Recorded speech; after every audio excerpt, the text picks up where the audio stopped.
Hi ಎಲ್ಲರಿಗೂ ಕಥಾಕನಜ YouTube ಚಾನಲ್ಗೆ ಆತ್ಮೀಯವಾದ ಸ್ವಾಗತ. ಇವತ್ತು ನಾನು ಒಲವಿನ ಅಭಿಸಾರಿಕೆ ಕಥೆಯ 38ನೇ ಎಪಿಸೋಡ್ನ ಜೊತೆ ನಿಮ್ಮ ಮುಂದೆ ಬಂದಿದ್ದೇನೆ. ಈ ಕಥೆ ನಿಮಗೆ ಇಷ್ಟವಾಗಿದ್ದಲ್ಲಿ ತಪ್ಪದೇ ನಮ್ಮ ಚಾನಲನ್ನು ಸಬ್ಸ್ಕ್ರೈಬ್ ಮಾಡಿ, ಹಾಗೆ ಕಥೆಯ ಬಗ್ಗೆ ನಿಮ್ಮ ಅನಿಸಿಕೆಗಳನ್ನು ಕಮೆಂಟ್ ಸೆಕ್ಷನ್ನಲ್ಲಿ ತಿಳಿಸಿ.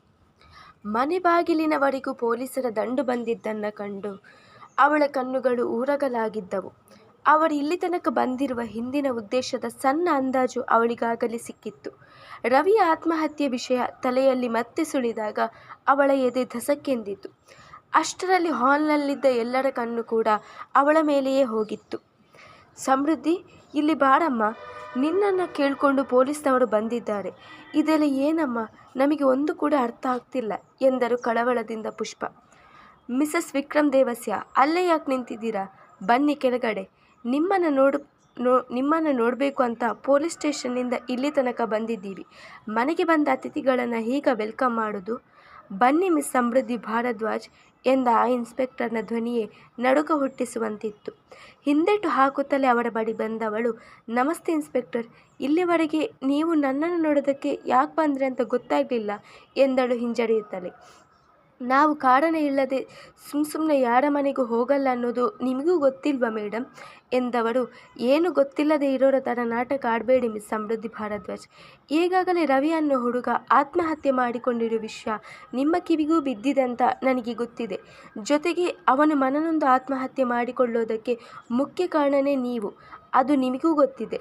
ಅದು ಹೇಗ್ರಿ ಪಬ್ಲಿಕ್ನಲ್ಲಿ ಅವನ ಬಟ್ಟೆ ಬಿಚ್ಚಿಸಿ ಅವನಿಗೆ ಅವಮಾನ ಮಾಡಿದ್ರಿ? ಮಕ್ಕಳಿಗೆ ಪಾಠ ಮಾಡಿ ಮುಂದಿನ ಜನಾಂಗನ ಸೃಷ್ಟಿ ಮಾಡೋ ನಿಮ್ಮಂಥವರೇ ಈ ಮಟ್ಟಕ್ಕೆ ಇಳಿದು ಒಬ್ಬನ ಪ್ರಾಣ ಹೋಗೋದಕ್ಕೆ ಕಾರಣಕರ್ತರು ಆಗ್ತೀರಂದರೆ ಏನರ್ಥ ಎಂದು ಗುಡುಗಿದರು. ಅವರ ಮಾತು ಕೇಳಿ ಮನೆಯವರೆಲ್ಲರಿಗೂ ದಿಗಿಲಾಗಿತ್ತು. ಇನ್ಸ್ಪೆಕ್ಟರ್, ಮೈಂಡ್ ಯುವರ್ ಟಂಗ್, ಏನು ಮಾತಾಡ್ತಾ ಇದ್ದೀರಾ ಅನ್ನೋದರ ಪರಿವೇ ಇದೆಯಾ ನಿಮಗೆ? ನಮ್ಮ ಅತ್ತಿಗೆ ಬಗ್ಗೆ ಈ ರೀತಿ ಎಲ್ಲ ಮಾತಾಡಿದರೆ ನಾನು ಸುಮ್ಮನೆ ಇರಲ್ಲ, ಕೋಪದಿಂದ ಕಿಡಿಕಾರಿದನು ವಿಕ್ರಾಂತ್. ಮಿಸ್ಟರ್ ವಿಕ್ರಮ್ ದೇವಸ್ಯ, ಮಾತಿನ ಮೇಲೆ ನಿಗಾ ಇಡಲಿ. ಯಾರ ಜೊತೆ ಮಾತಾಡ್ತಾ ಇದ್ದೀರಾ ಅನ್ನೋದು ಸ್ವಲ್ಪ ತಲೆಯಲ್ಲಿದ್ದರೆ ನಿಮಗೇನೆ ಒಳ್ಳೆಯದು.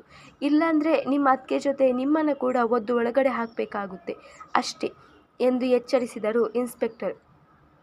ಇನ್ಸ್ಪೆಕ್ಟರ್, ಏನು ಹೇಳ್ತಾ ಇದ್ದೀರಾ ನೀವು? ನಮ್ಮನೆ ಹುಡುಗಿ ಜೈಲಿಗೆ ಹೋಗುವಂಥ ತಪ್ಪು ಏನು ಮಾಡಿದ್ದಾಳೆ? ಇಷ್ಟಕ್ಕೆ ಅವಳೇನು ಅವನನ್ನು ಕೊಲೆ ಮಾಡಿದ್ದಾಳ? ಅವನ್ಯಾರೋ ಸೂಸೈಡ್ ಮಾಡಿಕೊಂಡಂತ ಇವಳನ್ನು ಯಾಕೆ ಅರೆಸ್ಟ್ ಮಾಡೋಕ್ಕೆ ಬಂದಿದ್ದೀರಾ? ನಮ್ಮ ಹುಡುಗಿ ಅಂಥವಳಲ್ಲ, ಎಲ್ಲೋ ನೀವು ತಪ್ಪಾಗಿ ಅರ್ಥ ಮಾಡಿಕೊಂಡಿದ್ದೀರಾ ಎಂದರು ಅನ್ನಪೂರ್ಣ ಕಳವಳದಿಂದ.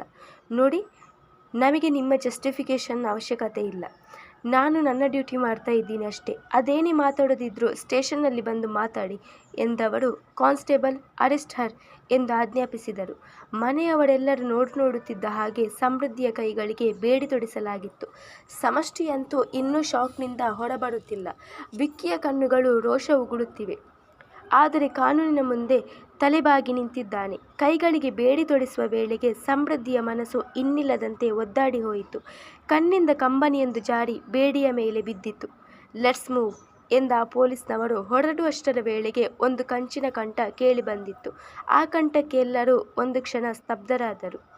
ಒಂದು ನಿಮಿಷ ಇನ್ಸ್ಪೆಕ್ಟರ್, ಅರೆಸ್ಟ್ ಮಾಡುವಂಥ ಅಪರಾಧ ನನ್ನ ಹೆಂಡತಿ ಮಾಡಿಲ್ಲ. ಅದು ಹೇಗೆ ವಿಚಾರಣೆ ಮಾಡದೆ ಅವಳನ್ನು ಅರೆಸ್ಟ್ ಮಾಡಿ ಕರ್ಕೊಂಡು ಹೋಗ್ತಾ ಇದ್ದೀರಾ ಎಂದು ತನ್ನಗೆ ಕೇಳಿದನು ಮಹಡಿ ಮೇಲೆ ಕೈಕಟ್ಟಿ ನಿಂತಿದ್ದ ವಿಕ್ರಮ್. ಆದರೆ ಅವನ ಕಣ್ಣುಗಳು ಮಾತ್ರ ಕೆಂಡವುಗುಳುತ್ತಿದ್ದವು. ಬ್ರೋ, ನೋಡಿಲ್ಲಿ, ಅದಕ್ಕೇನು ಅರೆಸ್ಟ್ ಮಾಡಿ ಕರ್ಕೊಂಡು ಹೋಗ್ತಾ ಇದ್ದಾರೆ ಈ ಇನ್ಸ್ಪೆಕ್ಟರ್ ಎಂದು ದೂರಿತ್ತನು ವಿಕ್ರಾಂತ್. ತಮ್ಮನ ಮಾತು ಕೇಳುತ್ತಲೇ ಮೆಟ್ಟಿಲು ಇಳಿಯುತ್ತಾ ಕೆಳಗೆ ಬಂದವನು ಸಮೃದ್ಧಿಯ ಮುಖವನ್ನೊಮ್ಮೆ ನೋಡಿದನು. ಅವಮಾನದಿಂದ ತಲೆ ತಗ್ಗಿಸಿ ಕಣ್ಣೀರು ಹಾಕುತ್ತಾ ನಿಂತು ಬಿಟ್ಟಿದ್ದಳು ಹುಡುಗಿ. ಅದೇಕೋ ಅವನ ಮನಸ್ಸು ಒದ್ದಾಡಿ ಹೋಯಿತು. ಇನ್ಸ್ಪೆಕ್ಟರ್, ಅವಳನ್ನು ರಿಲೀಸ್ ಮಾಡಿ. ರವಿ ಆತ್ಮಹತ್ಯೆಗೂ ನನ್ನ ಹೆಂಡತಿಗೂ ಯಾವುದೇ ಸಂಬಂಧ ಇಲ್ಲ. ಸೂಸೈಡ್ ಮಾಡಿಕೊಂಡದಕ್ಕೂ ಕೊಲೆ ಮಾಡಿದ್ದಕ್ಕೂ ತುಂಬ ವ್ಯತ್ಯಾಸ ಇದೆ ಇನ್ಸ್ಪೆಕ್ಟರ್. ಅವನಾಗಿ ಸೂಸೈಡ್ ಮಾಡಿಕೊಂಡದ್ದು ಹೊರತು ನನ್ನ ಹೆಂಡತಿ ಕೊಲೆ ಮಾಡಿದ್ದಲ್ಲ. ಇಷ್ಟಕ್ಕೂ ಸೂಸೈಡ್ ಮಾಡಿಕೊಂಡವನು ಒಬ್ಬ 420 ಎಂದವನಿಗೆ. Yes, I agree mister Vikram, but ನಮ್ಮ ಸಮಾಜದಲ್ಲಿ ಕಾನೂನಿನ ಪ್ರಕಾರ ಎಲ್ರಿಗೂ ಬದುಕೋ ಹಕ್ಕು ಇದೆ. ಅವನು ಸೂಸೈಡ್ ಮಾಡಿಕೊಂಡಿರೋದ್ರ ಮೇನ್ ರೀಸನ್ ನಿಮ್ಮ ಹೆಂಡ್ತಿನೇ. ಪಬ್ಲಿಕ್ ಪ್ಲೇಸ್ನಲ್ಲಿ ಅವನ ಮಾನ ಕಳೆದಿದ್ದಾರೆ. ಅದರಿಂದ ಮನನೊಂದು ಅವನು ಆತ್ಮಹತ್ಯೆ ಮಾಡಿಕೊಂಡಿದ್ದಾನೆ ಎಂದರು ಇನ್ಸ್ಪೆಕ್ಟರ್. ಇದೇ ಕಾರಣಕ್ಕೆ ಇನ್ನೂ ನಮ್ಮ ದೇಶ ಹೀಗಿರೋದು. ಒಂದು ಅಮಾಯಕಿ ಹುಡುಗಿನ ಅತ್ಯಾಚಾರ ಮಾಡಿದರೆ ಆ ಅಪರಾಧಿಗೆ ಶಿಕ್ಷೆ ಕೊಡೋದಕ್ಕೆ, ಆ ಮನೆಯವರಿಗೆ ನ್ಯಾಯ ಕೊಡಿಸೋಕೆ 4, 5, 10, 15 ವರ್ಷ ತಗೊಳ್ಳುತ್ತೆ ನಮ್ಮ ಕಾನೂನು. ಆದರೂ ಅವರಿಗೆ ನ್ಯಾಯ ಸಿಗೋ ಚಾನ್ಸಸ್ ಮಾತ್ರ 10%.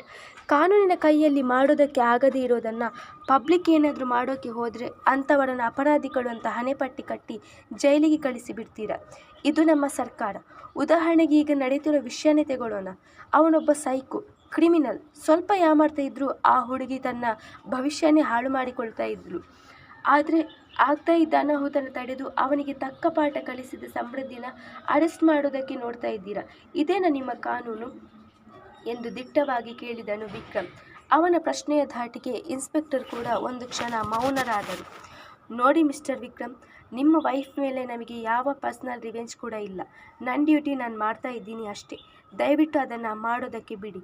ಏನೇ ಮಾತಾಡೋದಿದ್ರೂ ಅದನ್ನು ಪೊಲೀಸ್ ಸ್ಟೇಷನಲ್ಲಿ ಬಂದು ಮಾತಾಡಿ, ಇಲ್ಲ ಕಮಿಷನರ್ ಸರ್ಗೆ ಕಾಲ್ ಮಾಡಿ ಮಾತಾಡಿ. ಇಲ್ಲಾಂದರೆ ಇವರನ್ನು ಬಿಡೋಕೆ ಆಗಲ್ಲ. ನಾವು ನಮ್ಮ ಕರ್ತವ್ಯನ ಮಾಡಲೇಬೇಕು. ಟ್ರೈ ಟು ಅಂಡರ್ಸ್ಟ್ಯಾಂಡ್ ಎಂದರು ವಿನಂತಿಸಿಕೊಳ್ಳುವಂತೆ. ಅವರಿಗೆ ಯಾವುದೇ ಪ್ರತ್ಯುತ್ತರ ಕೊಡದವನು ತನ್ನ ಫೋನ್ ಹೊರತೆಗೆದು ಯಾರಿಗೂ ಕರೆ ಮಾಡಿದನು. ಅತ್ತಲಿಂದ ಬಂದ ಪ್ರತ್ಯುತ್ತರ ಕೇಳಿ ಅವನ ಮುಖ ಹರ್ಷವಾಯಿತು. ನಿಮ್ಮ ಕಮಿಷನರ್ ಸಾಹೇಬರ ಹತ್ತಿರ ಮಾತಾಡಿನೂ ಆಯಿತು, ನನ್ನ ಹೆಂಡತಿನ ರಿಲೀಸ್ ಮಾಡೋದಕ್ಕೆ ಅವರು ಪರ್ಮಿಷನ್ ಕೊಟ್ಟು ಆಯಿತು. ಇನ್ನೂ ಏನಾದರೂ ನೀವು ಹೇಳೋದಕ್ಕೆ ಅಥವಾ ಬೇರೆ ಯಾರಿಗಾದರೂ ಕಾಲ್ ಮಾಡಿ ಮಾತಾಡೋಕ್ಕಿದ್ರೆ ಹೇಳಿ, ಈಗಲೇ ಮಾತಾಡ್ತೀನಿ. ಇನ್ನೂ ನಿಮಗೆ ಅನುಮಾನ ಇದ್ದರೆ ಕಾಲ್ ಮಾಡಿ ಕಮಿಷನರ್ ಹತ್ರ ಮಾತಾಡಿ ಕನ್ಫರ್ಮ್ ಮಾಡಿಕೊಳ್ಳಿ ಎಂದನು ಗಂಭೀರವಾಗಿ ವಿಕ್ರಮ್. ಅವನ ಮಾತಿನ ಧಾಟಿಗೆ ತುಸು ಮೆತ್ತಗಾದರು ಇನ್ಸ್ಪೆಕ್ಟರ್. ಅಷ್ಟರಲ್ಲಿ ಅವರ ಫೋನ್ ಬಡಿದುಕೊಂಡಿತು. ಬಡಬಡಿಸಿಕೊಂಡು ಫೋನ್ ಕರೆ ಸ್ವೀಕರಿಸಿದರು. Yes sir, okay sir, sorry sir, ಇನ್ಮುಂದೆ ಈ ಥರ ಎಲ್ಲ ಆಗಲ್ಲ ಎಂದು ಕರೆ ತುಂಡರಿಸಿದವರು. I am extremely sorry sir, ನಿಮ್ಮ ಹೆಂಡತಿನ ರಿಲೀಸ್ ಮಾಡಿಸ್ತೀನಿ ಎಂದರು ತಲೆ ತಗ್ಗಿಸುತ್ತಾ. ಅವರ ಮಾತು ಕೇಳಿ ಮನೆಯವರೆಲ್ಲರಿಗೂ ಸಂತೋಷವಾಗಿತ್ತು. ಖುಷಿಯಿಂದ ಒಬ್ಬರ ಮುಖ ಒಬ್ಬರು ನೋಡಿಕೊಂಡರು. ಸಾರಿ ನನಗಲ್ಲ, ನನ್ನ ವೈಫ್ ಹತ್ರ ಕೇಳಿ ಎಂದನು ಗಂಭೀರವಾಗಿ ವಿಕ್ರಮ್. ಸಾರಿ ಮೇಡಮ್, ಇನ್ಮುಂದೆ ಈ ರೀತಿ ತಪ್ಪಾಗಲ್ಲ ಎಂದು ಅವಳ ಬಳಿ ಕ್ಷಮೆ ಯಾಚಿಸಿದವರು. ಕಾನ್ಸ್ಟೇಬಲ್, ರಿಲೀಸ್ ಮಾಡಿ ಅವರನ್ನು, ಬೇಡಿ ತೆಗೀರಿ ಎಂದು ಆಜ್ಞಾಪಿಸಿದರು. ಅವರ ಮಾತಿಗೆ ತಲೆ ಅಲ್ಲಾಡಿಸಿದ ಕಾನ್ಸ್ಟೇಬಲ್ ಸಮೃದ್ಧಿಯ ಕೈಗೆ ತೊಡಿಸಿದ ಬೇಡಿಯನ್ನು ಬಿಡಿಸಿದರು. ಇನ್ನೊಮ್ಮೆ ಎಲ್ಲರ ಹತ್ತಿರ ಕ್ಷಮೆ ಕೇಳ್ತಾ ಇದ್ದೀನಿ. ನಿಮ್ಮ ಕೆಲಸಗಳಿಗೆ ಅಡ್ಡಿಪಡಿಸಿದ್ದಕ್ಕೆ ಕ್ಷಮೆ ಇರಲಿ, ಬರ್ತೀವಿ ಎಂದು ಹೇಳಿದ ಇನ್ಸ್ಪೆಕ್ಟರ್ ಉಳಿದ ಪೊಲೀಸ್ ಪೇದೆಗಳನ್ನು ಕರೆದುಕೊಂಡು ಹಿಂದಿರುಗಿ ನೋಡದಂತೆ ಹೊರಟು ಬಿಟ್ಟರು. ಅಲ್ಲಿ ತನಕ ಉಮ್ಮಳಿಸಿ ಬರುತ್ತಿದ್ದ ದುಃಖವನ್ನು ತಡೆ ಹಿಡಿದವಳು ಈಗ ಹೊರಹಾಕಿದ್ದಳು. ಸಮೃದ್ಧಿ, ಯಾಕಮ್ಮ ಅಳ್ತಾ ಇದ್ದೀಯಾ?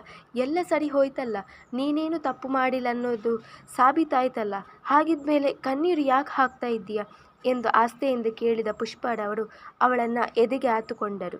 ಅವರನ್ನು ಗಟ್ಟಿಯಾಗಿ ಬಿಗಿದಪ್ಪಿದವಳು ಮನಸ್ಸು ಹಗುರ ಆಗುವ ತನಕ ಕಂಬನಿ ಬಿಡಿದಳು. ಅವಳ ತಲೆಯನ್ನು ಆಸ್ತೆಯಿಂದ ಸವರಿದರು ಅನ್ನಪೂರ್ಣ.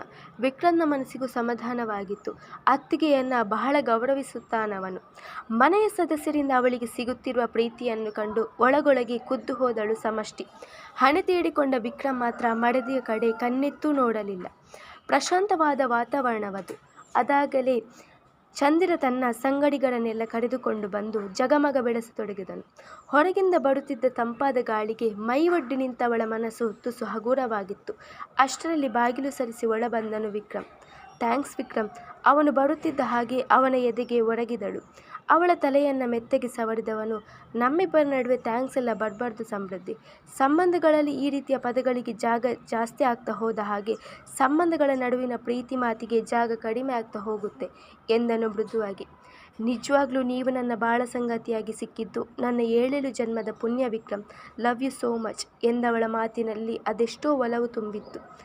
ಪುಣ್ಯ ಅಲ್ಲ ಕಣೆ ಮಿಡಲ್ ಕ್ಲಾಸ್ ಟೀಚರ್, ನೀನು ಪಾಪ ಅನ್ನು. ಕೆಲವೊಂದು ಸಲ ನಮ್ಮನ್ನು ನಾವು ಒಳ್ಳೆಯವರಾಗಿ ರೂಪಿಸಿಕೊಳ್ಳೋದಕ್ಕೆ ಈ ರೀತಿ ಒಳ್ಳೆಯವರ ಥರ ಬೆಣ್ಣೆ ಹಚ್ಚಿ ಮಾತಾಡೋದನ್ನು ಕಲಿಬೇಕಾಗುತ್ತೆ. ಇವತ್ತು ನಾನು ಮಾಡಿದ ಸಹಾಯಕ್ಕೆ 7 ಜನ್ಮದ ಪುಣ್ಯ ಅಂತ ಇದ್ದೀಯಾ? ಆದರೆ ನಿನಗೆ 7 ಜನ್ಮಕ್ಕೂ ಆಗುವಷ್ಟು ಪುಣ್ಯನ ನಾನು ಸಂಪಾದಿಸಿಕೊಡ್ತೀನಿ. ಈ ಜನ್ಮದಲ್ಲಿ ಅಲ್ಲ, ಮುಂದಿನ ಜನ್ಮಕ್ಕೂ ನೀನು ನನ್ನ ಶತ್ರುನೇ ಕಣೆ ಎಂದು ಎದೆಗೆ ಒರಗಿದ್ದವಳ ತಲೆಯನ್ನು ಮೃದುವಾಗಿ ನೇವರಿಸುತ್ತಲೇ ಹಲ್ಲು ಮಸೆದನು ವಿಕ್ರಮ್. ಆದರೆ ಅದಾವುದರ ಪರಿವೇ ಇಲ್ಲದೆ ಹುಡುಗಿ ಗಂಡನೇ ತನ್ನ ಸರ್ವಸಂದುಕೊಂಡು ಅವನೆದೆಯ ಗೂಡಿನಲ್ಲಿ ಹಾಯಾಗಿ ಮಲಗಿದ್ದಾಳೆ. ಮುಂದುವರಿಯುವುದು ಮುಂದಿನ ಸಂಚಿಕೆಯ ಝಲಕ್. ಆ ರಹಸ್ಯ ಕೋಣೆಯೊಳಗಿದ್ದ ಸಣ್ಣ ಬಾಗಿಲನ್ನು ತೆಗೆದವಳ ಕಣ್ಣುಗಳು ಊರಗಲವಾಗಿದ್ದವು. ಇಷ್ಟು ದಿನ ಮುಚ್ಚಿಟ್ಟಿದ್ದ ರಹಸ್ಯ ಅವಳಿಂದಾಗಿ ಬಯಲಿಗೆ ಬಂದಿತ್ತು. ಅದನ್ನು ಕಂಡವನ ಎದೆ ದಸಕ್ಕೆಂದಿತ್ತು.